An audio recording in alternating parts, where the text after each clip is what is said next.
ನಿನ್ನೆ ಮ್ಯಾಚಿನ ಬಗ್ಗೆ ಹೇಳಬೇಕಾಗಿತ್ತಪ್ಪ ಅಂದ್ರೆ ಭಾಳ ಕಡಿಮೆ ಸ್ಕೋರನ್ನು ಮಾಡಿದರು. ಇತ್ತೀಚೆಗೆ ನಾನು ಹೇಳ್ತಾ ಇದ್ದೀನಿ ನಿಮಗೆ 200 ಏನೂ ಅಲ್ಲಪ್ಪ ಇವತ್ತು 2020 ಅಂಥ ಪ್ರಸಂಗ 147 ಮಾಡಿದರು ನಮ್ಮ ಮುಂಬೈ ಇಂಡಿಯನ್ಸು. ಯಾಕೋ ಈ ಸಲ ಮುಂಬೈ ಇಂಡಿಯನ್ಸ್ ಟೀಮ ಭಾಳ ಡಲ್ಲಾಗಿ ಆಟ ಆಡಿತು.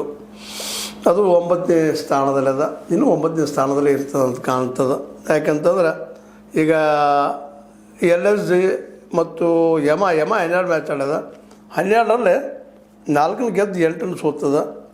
ನಿನ್ನೆದು ಒಂದು ಸೋತು 9ನೇದು 13 ಮ್ಯಾಚ್ ಆಡಿದಂಗೆ ಆಯ್ತದು. ಹೀಗಾಗಿ 10ನೇದು 9ನೇ ನಂಬರ್ ಪಡಿಬೋದು, ಅತ್ಯಂತ ಲೋವೆಸ್ಟ್ ಹಂತಕ್ಕೆ ಬಂದಾಯಿತು.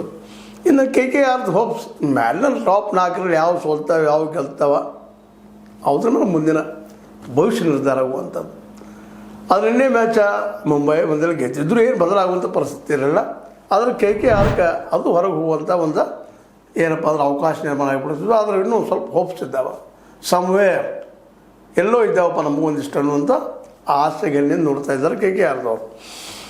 ಇನ್ನು ಇವತ್ತಂತೂ ಜಬರ್ದಸ್ತ್ ಚೆನ್ನೈ ಸೂಪರ್ ಕಿಂಗ್ಸ್ ಒಳಗ ಮತ್ತು ಟೈಟನ್ಸ್ ಗುಜರಾತ್ ಟೈಟನ್ಸ್ ಮಧ್ಯೆ ನಡೆಯೋದು.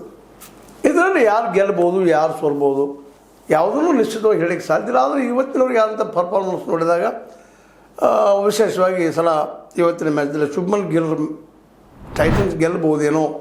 ಯಾಕಂತಂದ್ರೆ ಪರ್ಫಾರ್ಮೆನ್ಸ್ ನಮ್ಮ ಸೂಪರ್ ಚೆನ್ನೈ ಏನಿದೆ ಕಿಂಗ್ಸ್ ಅವ್ರಿಗಿಂತಲೂ ಚೆನ್ನಾಗಿದೆ, ಚೆನ್ನೈ ಸೂಪರ್ ಕಿಂಗ್ಸ್ ಅವ್ರಿಗಿಂತಲೂ ಚೆನ್ನಾಗಿದೆ. ಬಟ್ ಇವತ್ತಂತೆ ಅನಿವಾರ್ಯ ಆಗಿದೆ CSK ನಮ್ಮ ಧೋನಿಯವ್ರ ಟೀಮ್ಗೆ ಇವತ್ತು ಗೆಲ್ಲುವುದು ಅನಿವಾರ್ಯ ಇದೆ. ಇವತ್ತು ಗೆಲ್ಲಿಲ್ಲ ಅಂದರೆ ಅವರು go out of the house ಅನ್ನುವಂಗೆ ಆಗ್ತದೆ, ಗೇಮ್ನಿಂದ ಹೊರಗೆ ಹೋದಂಗೆ. ಗೆದ್ದರೆ ಒಂದಿಷ್ಟು ಮತ್ತು ಅವ್ರಿಗೂ ಅವಕಾಶ. ಯಾಕಂದ್ರೆ ಇನ್ನೂ ಕೆಳಗಿನ 1-2 ಹೆಚ್ಚು ಕಡಿಮೆ ನಿರ್ಧಾರ ಆದಂಗೆ ಆಗಿದೆ. 3-4 ಹೂವು ಇನ್ನೂ ಚಂಚಲ ಆಗಿದ್ದಾವೆ 4 ಟೀಮ್ಗಳಲ್ಲೇ.